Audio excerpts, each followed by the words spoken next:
আল্লাহ নবী সাল্লাল্লাহু আলাইহি সাল্লাম সোমবার দিন ইন্তেকালের দিন নবীজি ইন্তেকালের পূর্বে 23 ওয়াক্ত নামাজ জামাতের সাথে নিজে ইমামতি করে পড়াইতে পারেন নাই। হযরত আবু বকর সিদ্দিক ইমামতি করছে নবীজির হায়াত থাকা, এতটা অসুস্থ ছিলেন, উঠতেই পারেন।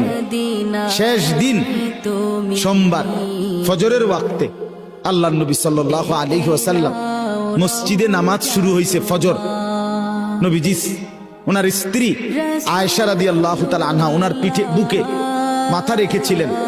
নবীজি বললেন, আয়েশা আমারে সোজা করে বসাও, আমার হুজরার পর্দা সরাও, আমি আমার সাহাবীদের ফজরের নামাজের দৃশ্য দেখব। নবী সাল্লাল্লাহু আলাইহি সাল্লামের রওজা মুবারক এখন আপনারা যারা গেছেন তারা তো দেখছেনই, একেবারে যেখান দিয়ে নবীজির রওজায় আথার এইটাই মসজিদ, এটা লগে দিয়েই মসজিদ।